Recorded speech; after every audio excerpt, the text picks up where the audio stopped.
Isang pagbati po ang aking pinapabot sa lahat ng ating mga taga-subaybay na nakatutok sa mga oras na ito at nanonood ng ating pong programa sa YouTube at sa Facebook ng programa nating Gospel and Music Ministry.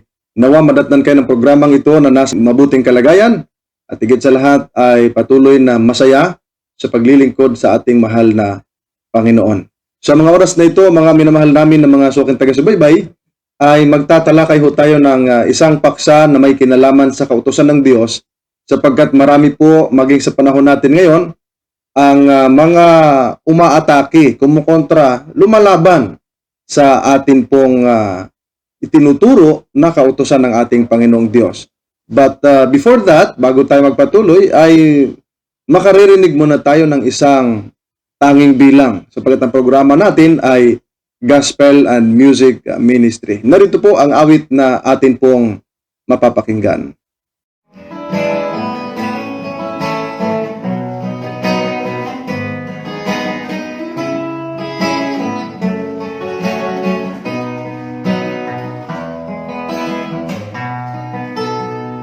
Kung nagtatanong ka tungkol sa kaligtasan, Biblia ang tanging kasagutan. Ito'y nagsasaysay ng katotohanan at nagtuturo na si Jesus ang tanging daan. Mahal ng Biblia, gabay sa'yo upang kay Jesus mananatili ka. Lagi mong iisipin ang kanyang tagubilin at ika'y patuloy na magmasururi. Ang katotohanan masakit, ngunit nagpapagaling sa nagsasaliksik. Mabuti nang ika'y masaktan sa katotohanan kaysa paniwalain sa kasinungalingan. Mahal ng Biblia, gabay sa'yo upang kay Jesus mananatili ka. Lagi mong iisipin ang kanyang tagubilin at ika'y patuloy na magmasunuri. Kaya kaibigan, halina't pakinggan ang mga aral ng kasulatan. Ika'y di mabibito, buhay mo'y mababago kung iyong tatanggapin si Jesucristo. Mga aral ng Biblia, gabay sa'yo upang kay Jesus mananatili ka. Lagi mong iisipin ang kanyang tagubilin at ika'y patuloy na magmasunuri. Mga aral ng Biblia, gabay sa'yo upang kay Jesus mananatili ka.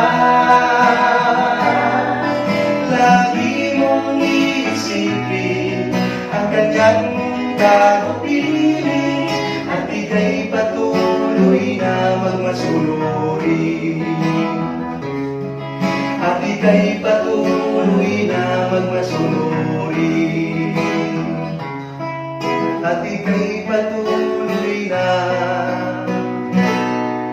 sunurin. Mga minamahal na mga suki nating taga-subaybay, ang paksa po na ating tatalakayin sa mga oras na ito ay ang 10 utos ng Diyos at ang kahalagahan nito. Bakit ho ganito ang paksa na akin pong napiling ibahagi sa inyo? Sapagkat marami ho kasi ang tumututol. Yung iba pa nga mga pastor naghahamon sa atin ng debate na gusto nilang tutulan ang 10 utos ng Diyos. Ay alamin natin at ating titingnan ano bang kahalagahan nito at bakit itinuturo ito ng mga Seventh-day Adventist. Mga minamahal na mga kapatid, kung atin pong titingnan, maging ang ating mga tahanan ay mayroong mga batas at regulasyon na sinusunod. Ang mga magulang nagpapatupad para sa ikabubuti ng kanilang mga anak. Ang mga batas at regulasyon ay ipinagkaloob o inilagay sa tahanan upang magbigay ng seguridad at upang maingatan ang bawat miyembro ng pamilya mula sa kapahamakan. Ang naging problema lamang mga minamahal na mga kapatid, maging sa pamilya o maging sa tahanan, ay hindi nasusunod ang mga regulasyon o batas na inilalagay. Mahirap po mapasunod ang mga anak. Bakit? Kasi matitigas ang mga ulo. Kaya minsan ang mga magulang ay nalulungkot at madalas nalulungkot talaga kapag nilalabag at sinusuway sila ng kanilang mga anak. Ganoon din po ang ating Panginoong Diyos sa langit. Gusto kong sabihin sa inyo, nalulungkot din ang ating Amang sa langit kapag nakita niya nilalabag, sinusuway ng kanyang mga anak ang kanyang kautusan dito sa lupa. Gusto nating makita mga minamahal na mga kapatid at gusto kong ipakita sa inyo na lahat ng tao ang common desire ay magkaroon ng kasiyahan, kaligayahan at kapayapaan sa buhay. Hindi mo masusumpungan ito ng basta-basta, lalo na sa sanlibutan natin na kung saan puno ng krimen, suliranin, problema dahil sa mga disobedience na nangyari, dahil sa mga lawlessness na nangyari, mga minamahal na mga kapatid.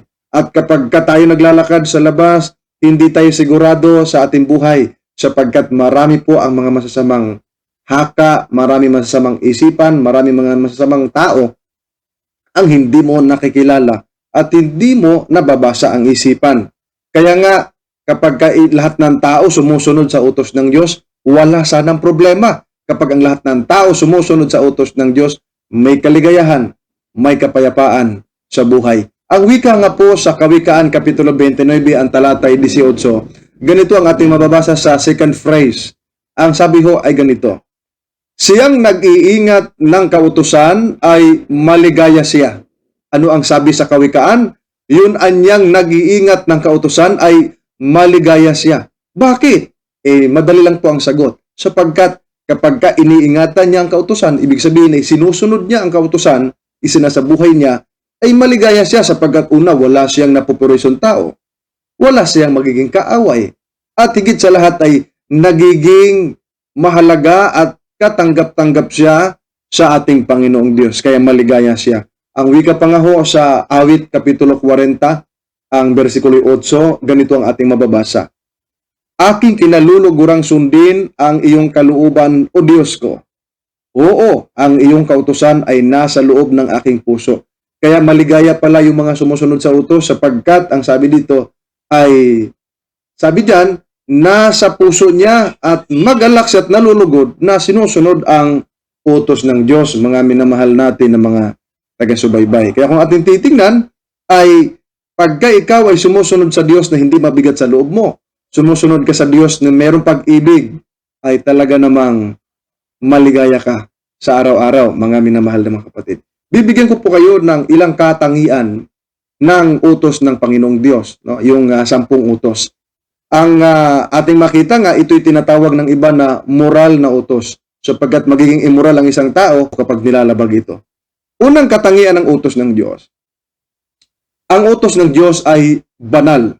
Gusto kong sabihin sa inyo, banal ang utos ng Diyos. Sa Roma Kapitulo 7, ang versikulo 12, ganito ang ating mababasa. Kaya nga, ang kautusan ay banal, at ang utos ay banal, at matuwid at mabuti. Napakagandang pagsasalarawan ng Apostol Pablo pagdating ho sa utos ng Diyos. Ang wika niya, ang kautusan ay banal, ang utos ay banal, matuwid at mabuti. Itong pagsasalarawan ni Apostol Pablo'y napakagandang pagsasalarawan sapagkat ito'y replika ng katangian o karakter meron ng ating Panginoong Diyos. Una, ang Diyos na nagbigay ng utos ay banal, matuwid at mabuti. Kaya ganun din naman ang kanyang kautusan. Ito'y reflection of God's character, mga minamahal na mga kapatid. Pangalawa, ang utos ng Diyos ay tiyak at matatag. Awit Kapitulo 111, ang versikulo 7 hanggang 8. Ang gawa ng Diyos, matuwid at tapat, at maaasahan lahat niyang batas. Ito ay lalagi at di magwawakas. Ang saligay, totoo at matapat. So, napansin ho ninyo, mga minamahal natin na mga suking taga-subaybay, ang sabi diyan ay mamalagi at di magwawakas. Ang salita ay totoo at matapat. So, ganun po ang salita o utos ng ating Panginoong Diyos. Pangatlo, ang utos ng Diyos ay sakdal o perfect, no, sa English. Ayon sa Awit Kapitulo 19, ang versikulo 7. Ang kautusan ng Panginoon ay sakdal na nagsasauli ng kaluluwa. Ang patutuo ng Panginoon ay tunay na nagpapapantas o nagpapantas sa hangal. O, diba? Ito'y nagpapapantas, nagpapatalino, mga minamahal na mga kapatid. So, ang kautusan ng Diyos ay sakdal o perfect, nagsasauli ng kaluluwa, ibinabalik ka, at ang patutuo ng Panginoon ay tunay na nagpapantas o nagpapapantas sa hangal, no? Nagpapatalino sa isang taong hangal ang kautusan ng Diyos. Pang-apat, ang kautusan ng Diyos ay spiritual, no? O spiritual.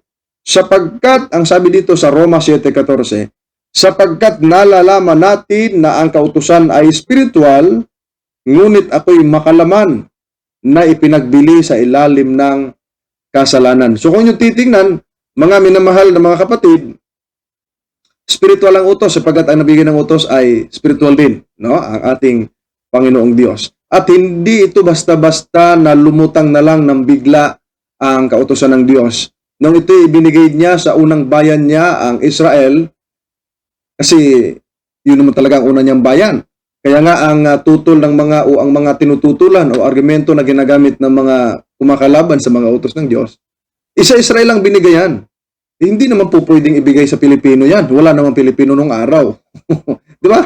Mag-isip kayo mga kapatid. Sa Israel lang yan. O di ba? Eh kung sa Israel nga lang yan binigay at hindi tayo kasama, ay talagang delikado ang buhay natin. Marami ngayong mamamatay tao, marami magnanakaw, lahat, no, mga kapatid. Eh, pastor, magtuturo kapag sinusuway nila ang utos ng ating Panginoong Diyos. Kaya, hindi ako naniniwala na ang 10 utos ng Diyos ay para lamang sa Israel at hindi tayo kasama. No? At hindi rin mangyari na sa ihintil ito binigay o sa mga Pilipino at hindi kasama ang Israel. Dahil nung panahon pinili ng Diyos ang bayang Israel, wala pa namang Pilipino. Okay?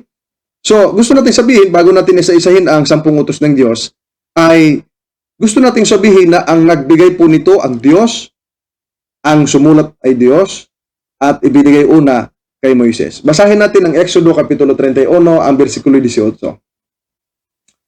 At kanyang ibinigay kay Moises pagkatapos na makipagsalitaan sa kanya sa ibabaw ng bundok ng Sinai, ang 2 tapyas ng patutuo na mga tapyas na bato na sinulatan ng daliri ng Diyos. Take note mga kapatid, ano po? Ang sabi dito ay itong 2 tapyas na bato ay ang ginamit ng Diyos na pagsulat ay daliri niya, siya mismo ang nagsulat at isinulat sa mga tapyas na bato ang 10 utos.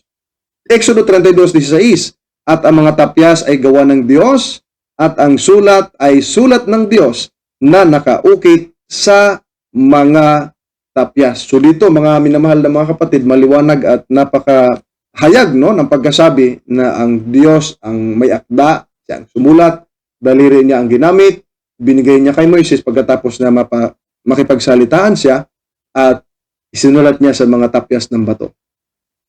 Narito po ang 10 utos na mariing tinututulan, sinusuway at kanila pong itinidegrade ang utos ng Diyos ng maraming mga tao. Una, Exodo Kapitulo 20, versikulo 3. huwag kang magkakaroon ng ibang mga Diyos sa harap ko. So dito sa unang utos pa lang, napakaganda mga kapatid, sapagkat ang ating manlilikha ay nagpakilala na siya ay ating Diyos at tagapagligtas. Kaya ang wika niya ay huwag tayo magkakaroon ng ibang mga Diyos sa harap niya. Hindi tayo dapat magkaroon ng mga Diyos-Diyosan, sapagkat tanging ang ating lamang loyalty ay sa ating Panginoong Diyos na may likha o may lalang sa atin sa lahat ng narito at sa buong sansinukob. Kaya itong unang utos na huwag magkakaroon ng ibang Diyos sa harap niya, it's all about loyalty. No, ang ating loyalty hindi sa kanino man, kundi sa ating Panginoong Diyos, mga minamahal na mga kapatid. Okay? Pangalawang utos, Exodo Kapitulo 20, ang bersikulo'y 4 hanggang 6. Huwag kang gagawa para sa iyo ng larawang inanyuan o kawangis man ng anumang anyong nasa itaas sa langit o nang nasa ibaba sa lupa o nang nasa tubig sa ilalim ng lupa. Sa 5, huwag mong yuyukuran sila o paglingkuran man sila, sapagkat akong Panginoon mong Diyos ay Diyos na mapanibughuin, na aking dinadalaw ang katampalasanan ng mga magulang sa mga anak hanggang sa 3 at 4 na sali ng lahi ng mga napupuot sa akin. Sa 6, at pinagpapakitaan ko ng kaawaan ang libo-libong umiibig sa akin at tumutupad ng aking mga utos. So kung yung titingnan mga minamahal na mga kapatid, sa ikalawang utos ay meron 3 pagbabawal. Una ay huwag gagawa, huwag itong yuyukuran at huwag paglingkuran man. Sapagkat yun naman talaga ang purpose ng mga taong gumagawa ng larawan na rebulto o Diyos-Diyosan, ay sa kanilang paggawa, kanila itong niyuyukuran at pinaglilingkuran. Kaya makita ninyo mga kapatid, binubuhat nila, kanilang pinoprosesyon, at kanilang dinadamitan, nilalagyan ng mga bulaklak, hinahalik-halikan, at pinupunas-punasan ng panyo, niyayapos mga kapatid.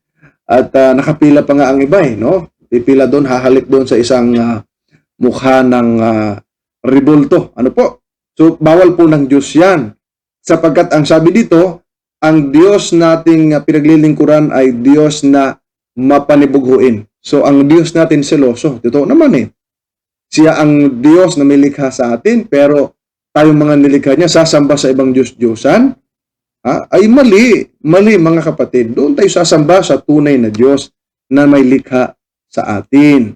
Sabi pa rito, kanyang dinadalaw ang katampalasanan ng mga magulang hanggang sa mga anak sa 3 at 4 na salinlahi ng napupuot sa kanya. So, ang Diyos po natin ay seloso. Maging ang tao naman, mga minamahal na mga kapatid. No? Subukan mong ang girlfriend mo ay iba ang ka-holding hands kapag ka naglalakbay o namamasyal. Matutuwa ka ba na iba ang ibang lalaki ang ka-date niya, ibang lalaki ang kanyang kasama sa pamamasyal at ka-holding hands pa? Ay naku, baka magwala ka no?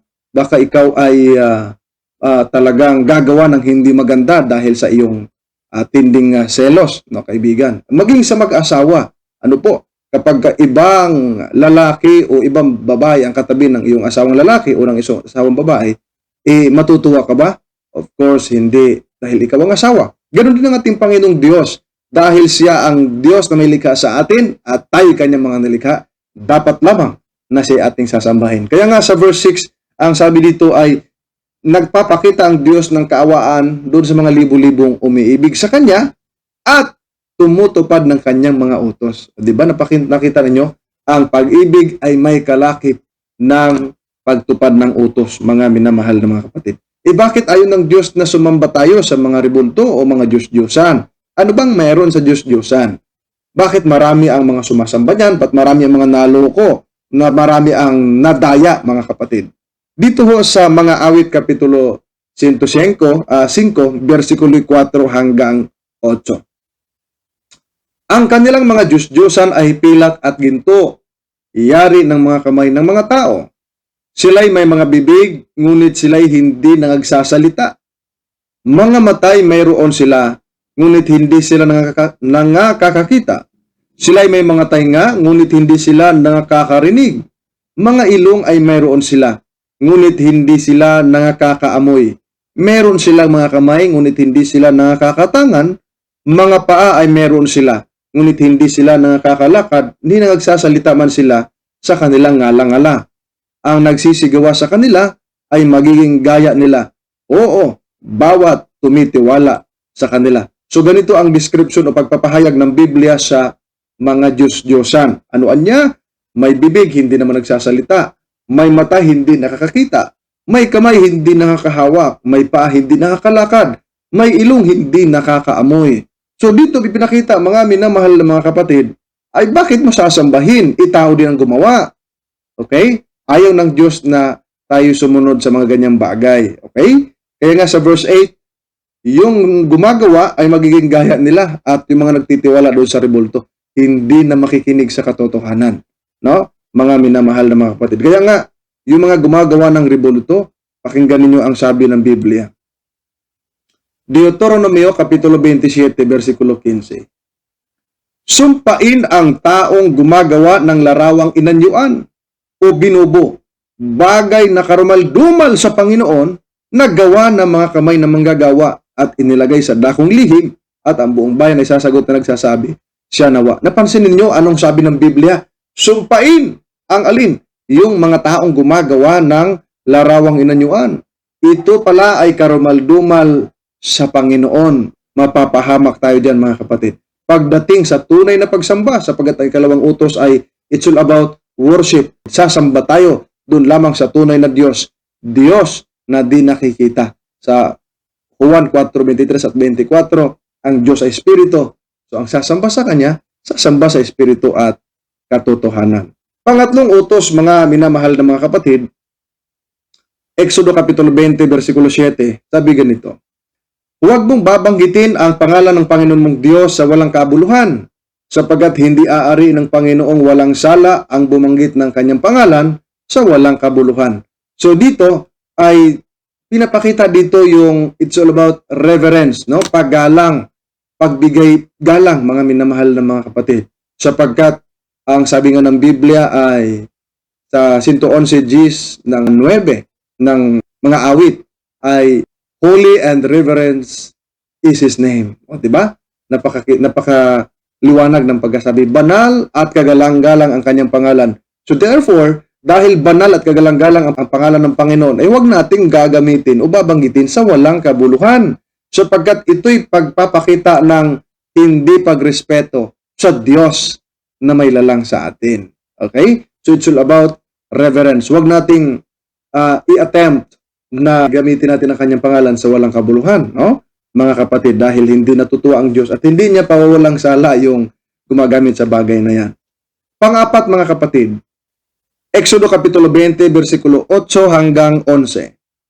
Alalahanin mo ang araw ng Sabath upang ipangilin. 6 na araw na gagawa ka at iyong gagawin ang lahat ng iyong gawain. Ngunit ang ikapitong araw ay Sabat sa Panginoon mong Diyos. Sa araw na yan, huwag kang gagawa ng anumang gawa.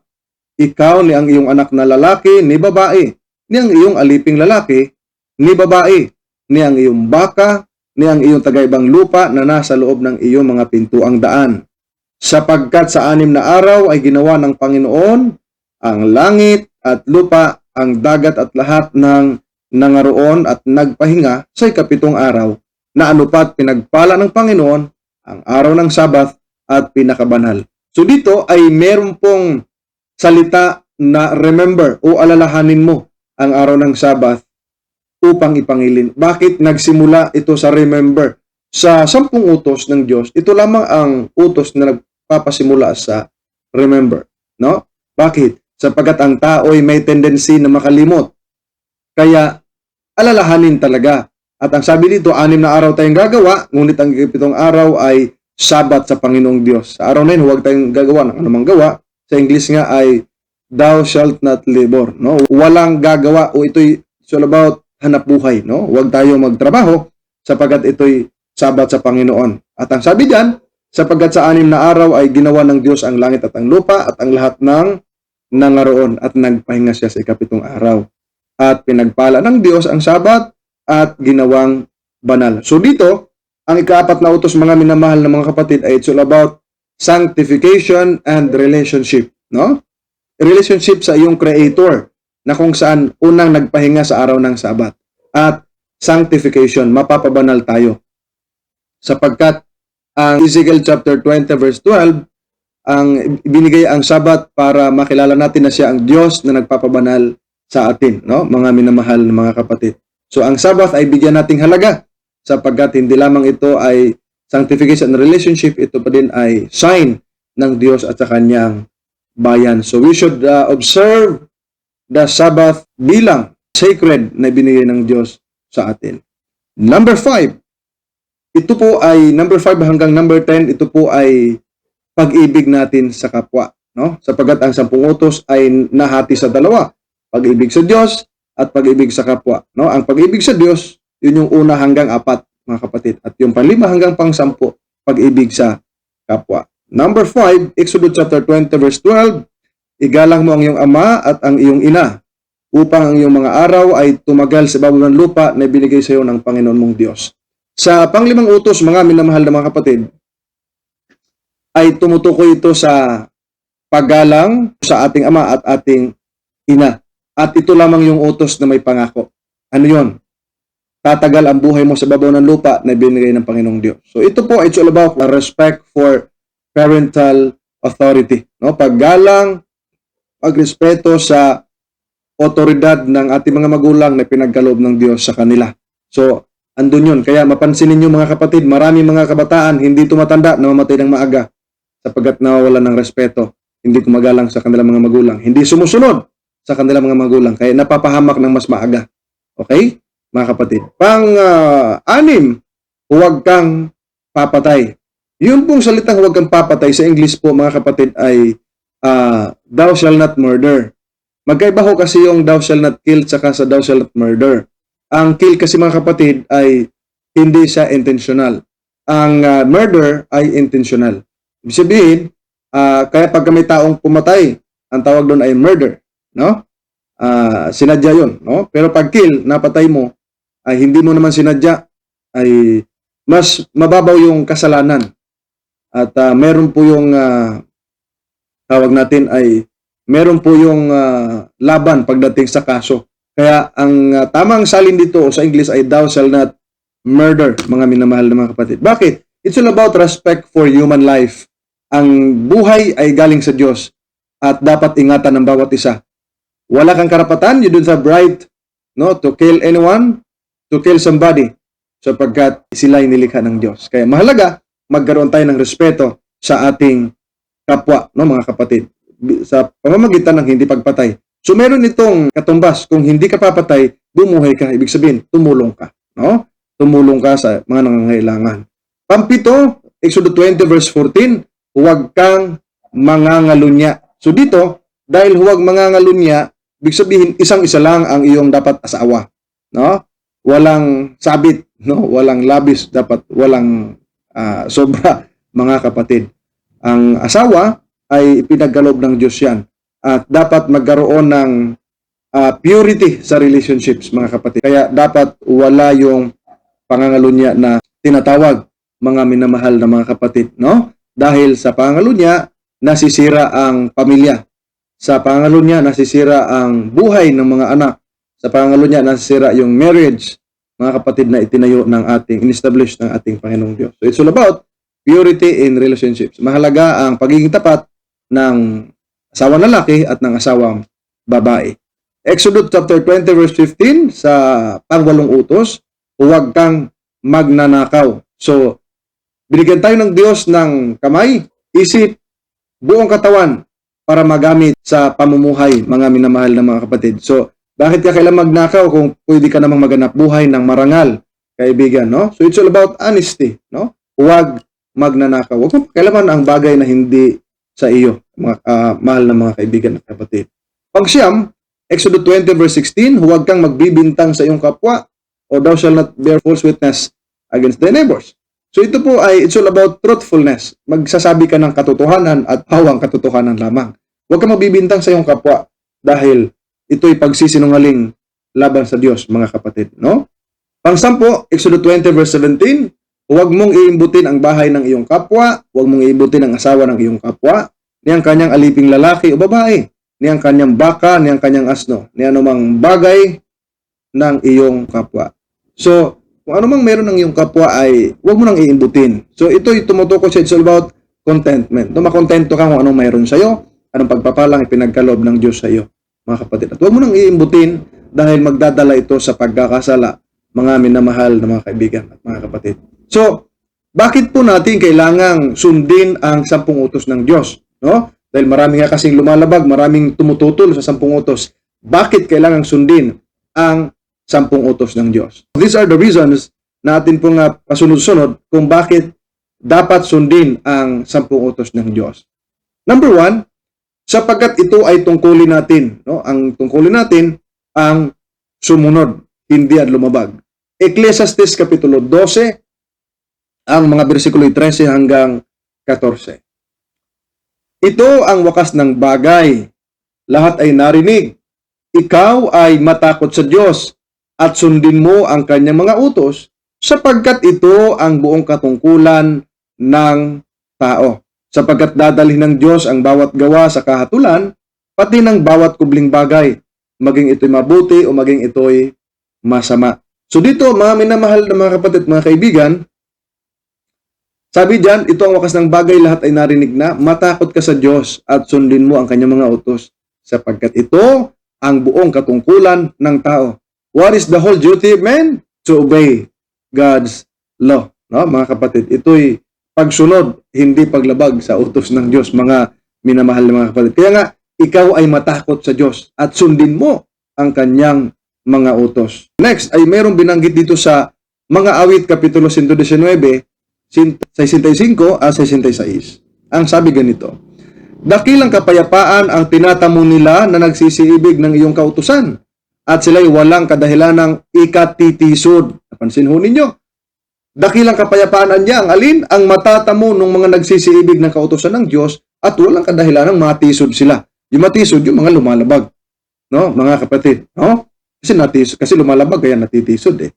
So, verse 166, ako'y umaasa sa iyong pagliligtas o Panginoon at ginawa ko ang mga utos mo. Ito'y napakaganda, mga kapatid, dahil andyan yung obedience, pagsunod sa Diyos. At dahil sumusunod ka, nagpapakita ito ng pag-ibig mo sa Diyos, mga kaibigan. Pangalawang rason kung bakit kailangan sundin ito natin sa Diyos ay ito'y pagpapakita ng ating pag-ibig sa Kanya. Narito po ang mga talata ng Biblia. Juan 14:15. Kung ako'y inyong iniibig, ay tutuparin ninyo ang aking mga utos. So, ang sabi ng ating Panginoong Kristo, kung ako'y inyong iniibig, ay tutuparin ninyo ang aking mga utos. So, nagpapakita ho na kapag sinusunod natin si Kristo, dapat sure tayo na iniibig natin siya. Hindi mabigat sa loob, no, mga kaibigan. Unang Juan 5:3, sapagkat ito ang pag-ibig sa Diyos, na ating tuparin ang kanyang mga utos. At ang kanyang mga utos ay hindi mabibigat. Dami nilang reklamo, mga kaibigan. Ang hirap to pa rin ng utos ng Diyos. Alin po doon ang mahirap, kaibigan? No? Alin po doon? Nasabi dito, ito ang pag-ibig natin sa Diyos. Ang alin? Ang tuparin ng kanyang mga utos at ang kanyang mga utos ay hindi mabibigat. So, this is our love for God. No? To obey His laws, no? Sa kanyang mga utos. Sapagkat ang kanyang mga utos ay hindi mabibigat. Unang Juan 5:2. Dito'y ating nakikilala na tayo nagsisiibig sa mga anak ng Diyos pagka tayo nagsisiibig sa Diyos at tinutupad natin ang kanyang mga utos. Diba? Sabi diyan, dito ay ating nakikilala na tayo nagsisiibig sa mga anak ng Diyos pag tayo'y nagsisiibig sa Diyos at tumutupad sa kanyang mga utos, mga minamahal na mga kapatid. No? So ito'y napapakita pagka sinusunod mo utos ng Diyos, may pag-ibig ka. At kung ikaw naman may pag-ibig sa Diyos at lumalabag ka, hindi pag-ibig yun, mga kapatid. Pakitang tao yun. No? Mga kaibigan. Ikalawang Juan 1:6. At ito ang pag-ibig, na tayo'y magsilakad ayon sa kanyang mga utos. Ito ang utos na tayo magsisilakad o magsilakad sa kanya, gaya ng inyong narinig ng pasimula. So, sabi dito, ito ang pag-ibig na tayo magsisilakad ayon sa kanyang mga utos. So, sabihin, isinasabuhay natin ang utos ng Diyos, mga kaibigan. Pangatlong dahilan ay nagkakasala tayo kapag lumalabag tayo. No? Unang Juan 3:4, ang sinumang gumagawa ng kasalanan ay sumasalansang din naman sa kautusan, at ang kasalanan ay ang pagsalansang sa kautusan. Dito ipinakita, mga minamahal na mga kapatid, na ang kasalanan ay paglabag sa kautusan, no? O ang paglabag sa kautusan ay kasalanan, mga minamahal na mga kaibigan. Sunod, Santiago 2:10, sapagkat ang sinumang gumaganap ng buong kautusan at gayon may natistisod sa isa ay naging makasalanan sa lahat. So dito, pansinin nyo, sinusunod mo yung siyam, isa hindi mo sinusunod, makasalanan ka sa lahat. At yan ang ginangyayari sa panahon ngayon. Tinututulan nilang 10 utos sapagkat may Sabat. Sabat lang naman ang ayon ng mga kaibigan natin dyan. No, Sabat lang. Wala naman silang Diyos-Diyosan. Ayaw naman nila mga ngalunya, ayaw nila magnakaw, ayaw nila pumatay. Sabat lang po, no, mga kapatid. At pang-apat na rason kung bakit kailangan sundin ang 10 utos, sapagkat mga banal ang tawag sa mga sumusunod sa utos ng Diyos. Revelation o Apokalipsis, Kapitulo 14, ang versikulo 12. Narito ang pagtatyaga ng mga banal na nagsisitupad sa mga utos ng Diyos at ng pananampalataya kay Jesus. So dito, mga minamahal na mga kapatid, ang sabi dito, narito ang pagtatyaga ng mga banal na mga nagsisitupad sa mga utos ng Diyos. So ang tawag doon sa mga tumutupad sa utos ng Diyos, mga banal, mga minamahal na mga kapatid. Ang dami po kasing mga tumututol sa 10 utos ngayon. No? Daming tumututol na. Kasi wala na yung 10 utos, wala nang 10 utos sapagkat sa panahong Israel na lang yan, pero hindi naman pumapatay. Tanungin mo, meron ka ba ibang Diyos-Diyosan? Wala naman. O alin ang tinututulan mo dyan? Ha? Ikaw ba ay lumalapastangan sa pangalan ng Panginoon? Hindi rin naman. Ikaw ba ay lumalapastangan sa iyong mga magulang? Hindi rin. Ikaw ba ay nangangalunya? Hindi rin. Ikaw ba ay nagnanakaw? Hindi rin naman. Ikaw ba ay pumapatay? Hindi. Nagsasaksi ka ba ng kasinungalingan sa iyong kapwa? Hindi rin. Nag-iimbot ka ba? Hindi. O sinusunod mo yung siyam? Pagdating doon sa nangingiling ka ba ng Sabat? Ang sagot ay, wala na yung 10 utos. Malaking problema yan, mga minamahal na mga kapatid. Isa pa, ito yung mga argumento nila na kaya daw hindi na nila sinusunod ang 10 utos sa bagong tipan dahil hindi daw itinuro ni Kristo ang 10 utos. Okay? Totoo ba na hindi itinuro ni Kristo ang 10 utos? Itinuro po, mga kapatid. Hindi lang alam ng mga lumalabag at kumukontra sa Diyos. Ito, basahin natin. Una, Mateo Kapitulo 5, versikulo 17 hanggang 19. Huwag ninyong isiping ako'y naparito upang sirain ang kautusan o ang mga propeta. Ako'y naparito hindi upang sirain, kundi upang ganapin. Sapagkat katotohanan ng sinasabi ko sa inyo, hanggang sa mga wala ang langit at ang lupa, ang isang tuldok o isang kudlit sa anumang paraan na hindi mawawala sa kautusan, hanggang sa maganap ang lahat ng mga bagay. Kaya't ang sinumang sumuway sa isa sa kalitlita mga utos na ito at ituro ang gayon sa mga tao, ay tatawaging kalitliitan sa kaharian ng langit. Datapwat, ang sinumang gumaganap at ituro ito'y tatawaging dakila sa kaharian ng langit. So ang nagsalita dito ang ating Panginoong Kristo. Ang sabi pa nga ni Kristo, huwag ninyong isipin. Isipin pa lang ay huwag na. Lalo na kapag nilalabag, mga kapatid. No? Sabi ni Kristo, huwag ninyong isipin ako'y naparito upang sirain ang kautusan. Hindi sa naparitoan niya upang sirain, kundi upang ganapin. Sabihin nila, ay ginanap na pala ni Kristo, huwag na natin ganapin. Oh, come on. Si Kristo nga nagbigay ng halimbawa, ikaw ayaw mo tuloy.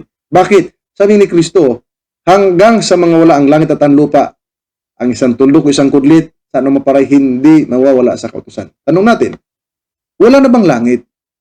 Meron pa. Wala na bang lupa? Meron pa rin. Dapat sumunod ka. Okay? Bakit? Sa verse 19, no? Sino mang sumuway sa isa sa kalitlitan ng mga utos na ito at ituro ang gayon sa tao, tatawaging kalitlitan sa karinang langit. Datapwat, yung sabi dito, gumanap at ituro, ito'y tatawaging dakila sa karinang langit. Napansin nyo, napakalaking advantage kapag ginaganap mo at itinuturo mo pa. Dakila sa karinang langit ang tawag ng ating Panginoong Kristo. Pangalawang sagot natin na itinuro nga ni Kristo. Mateo Kapitulo 19, versikulo 16 hanggang 19. At narito, lumapit sa kanya ang isa at nagsabi, Guro, ano ang mabuting bagay na gagawin ko upang ako'y magkaroon ng buhay na walang hanggan? May nagtanong sa kanya, no? At sinabi niya sa kanya, bakit mo'y tinatanong sa akin ang tungkol sa mabuti? May isa na siyang mabuti. Datapot kung ibig mong pumasok sa buhay, ingatan mo ang mga utos. Pansin mo, sabi ni Kristo, ingatan mo ang mga utos. 18, sinabi niya sa kanya, alin-alin. At sinabi ni Jesus, huwag kang papatay. O di ba nasa 10 utos ito? Huwag kang mangangalunya. Huwag kang magnanakaw. Huwag sasaksi sa di katotohanan. Igalang mo ang iyong ama at ang iyong ina at ibigin mo ang iyong kapwa na gaya ng iyong sarili. Ilan lamang ito na nasa 10 utos na kung saan itinuro ng ating Panginoong Hesukristo. Sabi ni Kristo, kung ibig mong pumasok sa buhay, ingatan mo ang mga utos. Mga kapatid, no? Bakit? Kasi marami nagsabi, grace na tayo. Tama, nasa grace tayo. Pero pag nasa grasya ba, lumalabag ka ba o sumusunod sa utos? Malaking problema yan. Kapag patuloy ka lumalabag, na kay Kristo ka na, lumalabag ka pa rin, ay hindi ka kay Kristo pagka ganyan, no? Ito pa, Mateo 22:36 hanggang 40. Guro, alin bagang dakilang utos sa kautusan? At sinabi sa kanya, ibigin mo ang Panginoon mong Diyos ng buong puso mo at ng buong kaluluwa mo at ng buong pag-iisip mo. Ito ang dakila at pangunang utos. At ang pangalawang katulad ay ito, iibigin mo ang iyong kapwa na gaya ng iyong sarili. Sa dalawang utos na ito, nauuwi ang buong kautusan at ang mga propeta. Napansin niyo mga kapatid? Dalawa nang binanggit dito. Unang utos, ibigin ng Panginoong Diyos ng buong puso, buong kaluluwa, at buong pag-iisip. Pangalawa, ibigin ang kapwa na gaya ng sarili.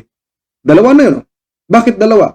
Pagdating sa verse 40, ang dalawang utos na ito ay nauuwi ang buong kautusan. Bakit? Yan ang binanggit ko kayo ng mga minamahal na mga kapatid. Yun 10 utos, nahati yun sa pag-ibig sa Diyos at pag-ibig sa kapwa. Ano ba yung pag-ibig sa Diyos? Unang utos sa 10 utos. Huwag kang magkakaroon ng ibang Diyos sa harap ko. Pangalawang utos, huwag kang magkakaroon ng ribulto, huwag kang gagawa ng ribulto o mga inanyuan itaas sa langit, sa lupa, huwag mong yuyukuran, huwag mong sasambahin. Pangatlo, huwag mong babanggitin ang pangalan ng Diyos sa walang kabuluhan. At pang-apat, alalahanin mong araw ng Sabat upang ipangilin ito. 6 na araw nagagawa ka, ngunit ang 7 araw ay Sabat sa Panginoon mong Diyos. So yan pong 4 ay pag-ibig mo sa Diyos kapag sinusunod mo. Yung 5, igalang mong iyong mga magulang. Dito naman ay pag-ibig sa tao o sa kapwa. Igalang ang mga magulang, huwag papatay, huwag mangangalunya, huwag magnanakaw, huwag sasaksi sa di katotohanan, at huwag mag-iimbot, mga minamahal na mga kapatid. So, tama ang sinabi ni Kristo, itinuro ng ating Panginoong Hesukristo. Tinutulad lang ng ating mga kaibayo. Pangalawa, sabi nila, hindi daw itinuro ng mga apostol. Hindi, itinuro pa rin ng mga apostol. Bakit? Kasi mga apostol, ang tawag sa kanila, ipinadala yan ni Kristo eh. Iniutosan ni Kristo yan para mangaral. Pagka inutusan para mangaral, lumalabag ba tuloy o hindi ba ituturo? Ituturo. Ito, pakinggan no. Roma Kapitulo 13, versikulo 8 hanggang 10, sabi ni Pablo. Huwag kayong magkautang ng ano paman sa kaninuman, maliban na sa mga kaibigan kayo. Sapagkat ang umiibig sa kanyang kapwa ay nakaganap na ng kautusan. Sa 9. Sapagkat ito, huwag kang mangangalunya. Una sa 10 utos naman ito, mga minamahal na mga kapatid. Huwag kang papatay. Huwag kang magnanakaw. Huwag kang mananakim. At kung mayroon pang ibang utos ay nauuwi sa salitang ito. Sa makatuwid bagay, ibigin mo ang iyong kapwa na gaya ng sa iyong sarili. O napansin mo, nauwi nga talaga doon eh. No? Sa pag-ibig sa kapwa, yung bagay na ito. Sa verse 10, ang pag-ibig ay hindi gumagawa ng masama sa kanyang kapwa, ang pag-ibig nga ay siyang katuparan ng kautusan. So, ang love ay siyang fulfillment ng law, sapagkat pag may pag-ibig ka, hindi ka naman lalabag. Susunod ka, kaibigan. Ito pa, si Apostol Pablo pa rin. Efeso Kapitulo 6, versikulo 2 hanggang 3. Igalang mo ang iyong ama at ina, na siyang unang utos na may pangako, upang yumaon kang mabuti at ikaw ay mabuhay na malaon sa lupa. So, napansin niyo, utos din ni Kristo, no? Mga kapatid, yung paggalang sa mga magulang upang humaba ang buhay. Hindi lamang si Pablo, si Santiago, ganun din eh. Santiago Kapitulo 2, versikulo 10 hanggang 11. Sapagkat ang sinumang gumaganap ng buong kautusan at gayon may matitisod sa isa, ay nagiging makasalanan sa lahat. Sapagkat ang nagsabi, huwag kang mangangalunya, ay nagsabi naman, huwag kang papatay. Ngayon, kung ikaw ay hindi nangalunya o hindi nangangalunya, ngunit pumatay ka, ay nagiging suwail ka sa kautusan. So napansin niyo mga kapatid, sa 10 utos pa rin nakabase ang mga bagay na ito. Kaya Anong dahilan kung bakit tututulan nyo ang 10 utos? Kung pwede nyo namang sundin, mga kaibigan. No? Meron nga istorya ng ating kaibigang layman, kapatid na Jerry dyan, laig sa Surigao. May kadebate siya sa radio. Na yung debate na yun, mga kaibigan, ay paksan nila 10 utos. At patutunayan ng Baptist na ang 10 utos ay hindi na dapat sundin. After ng debate, mga kapatid, paglabas niya ay nawala yung motor niya, ninakaw. Bumalik siya sa radio station at ang sabi niya ay, mananawagan ako sapagat ang motor ko ay ninakaw. Ang sabi ng kapatid na laig, ba't ka mananawagan ang motor mo ninakaw? Di ba tagasunod mo yun kasi sabi mo hindi na kailangan sundin o di ninakaw yung motor mo? O yun maging problema, mga kapatid, no? So, yun po mga rason nila, yun lamang po ay mga argumento nila para maiba lamang yung kanilang aral. Pero ang katotohanan yan, sinusunod nila, Sabat lang ho ang hindi, mga kapatid. Galit na galit sila sa araw ng Sabat na ibinigay ng Diyos. Kaya nga, ang sabi ni Apostol Pedro sa kanila, yung mga taong nalaman yung katotohanan, tumalikod naman sa pagsunod. Ito, 2 Pedro 2:21. Sapagkat magaling pa sa kanila ang hindi nakilala ng daan ng katuwiran, kaysa pagkatapos na makikilala ito'y tumalikod sa banal na utos na ibinigay sa kanila. Masaklap yun pag tumalikod ka sa banal na utos ng Diyos. No? Masaklap yun, mga kaibigan. Mas maigi pang hindi mo nakilala ang katuwiran kaysa nakilala mo, hindi mo sinusunod. Ito pa, meron tawag dyan sa Apostol Juan. Unang Juan 2, versikulo 3 hanggang 4. At sa ganito'y nalalaman natin na siya ating nakikilala kung tinutupad natin ang kanyang mga utos. At ang nagsasabing nakikilala ko siya at hindi tumutupad ng kanyang mga utos ay sinungaling. At ang katotohanan ay wala sa kanya. Ay napansin niyo mga minamahal na mga kapatid, yung palang nagsasabing kilala niya ang Panginoon, ngunit hindi tumutupad sa utos. Ang tawag diyan ay sinungaling at ang katotohanan wala sa kanya. At alam niyo ba, meron tawag doon si Apostol Pablo sa Tito 1:16. Yung sasabi nga, kilala ko ang Panginoon? Paano mo kilala? Hindi mo nga sinusunod mga kaibigan. Ito ho ang sabi ni Apostol Pablo. Tito 1:16. Sila'y nagpapanggap na nakikilala nila ang Diyos, ngunit ikinakaila sa pamamagitan ng kanilang mga gawa, palibhasa'y mga malulupit at mga masuwayin at mga itinatakwil sa bawat gawang mabuti. Malupit talaga. Bakit? Kasi naninira ng kapwa, tinatraidor ang mga nakakausap, binabanatan patalikod, malulupit ang tawag dyan. Nagpapanggap niya, nakilala ang Diyos, ngunit ikinakaila, dinidinay sa pamamagitan ng kanilang gawa, sabi ni Apostol Pablo. So mga minamahal na mga kapatid, huwag nawa tayong magaya doon sa mga lumalabag sa utos ng Diyos. Manapay, papakita natin ang ating pagiging masunurin sa pamamagitan ng ating pag-ibig sa Diyos. No? At ipapakita natin ang ating pag-ibig sa pamamagitan ng ating pagsunod sa utos ng Diyos. Last na talata ito. 1 Timoteo 6:14, sabi ni Apostol Pablo, natuparin mo ang utos na walang dungis, walang kapintasan hanggang sa pagpapakita ng ating Panginoong Hesukristo. Ang sabi ng Apostol Pablo, tuparin ang utos, walang dungis at walang kapintasan hanggang sa pagpapakita ng ating Panginoong Hesukristo. Natutuwa ang ating Panginoon, mga kaibigan, na kapag sinusunod natin ang kanyang mga utos, na may pag-ibig, sapagkat ito yung ang pag-ibig sa Diyos, ang sumunod sa kanyang mga utos. Kaya kami naniniwala, mga Seventh-day Adventist, na ang pagsunod sa 10 utos ng Diyos ay mahalaga maging sa ating mga panahon at sa darating pa. Sapagkat ito'y moral law, ito'y nagpapakita ng reflection ng karakter ng Diyos kung gaano kamapagmahal ang ating Panginoong Diyos bilang ating manlilikha at manlalalang. Nawa sa maiksing pag-aaral na ito ay natuto tayo, mga kaibigan, ng pag-aaral ng salita ng Diyos at pwede niyo pong ibahagi sa mga kaibigan ninyo upang sila din po ay matuto at sila din po ay makinabang at maging inspirasyon sa kanila ang mga salita ng ating Panginoon. Patuloy niyo pong ibahagi ang programa natin sa ating mga kaibayo sa pananampalataya at sa inyong mga kaibigan, kamag-anak at mga kakilala. At i-like po ninyo at i-subscribe ang ating pong YouTube channel, Gospel and Music Ministry. At patuloy niyo pong i-follow ang ating pong Facebook page na Gospel and Music Ministry. Ito po ang inyong lingkod kay Kristo, kapatid na Jomel Arsenal, na nagsasabing ang pagpapala ng Panginoon ang patuloy na managana sa inyong mga tahanan. Maraming salamat po at pagpalain tayo ng ating mahal na Panginoon.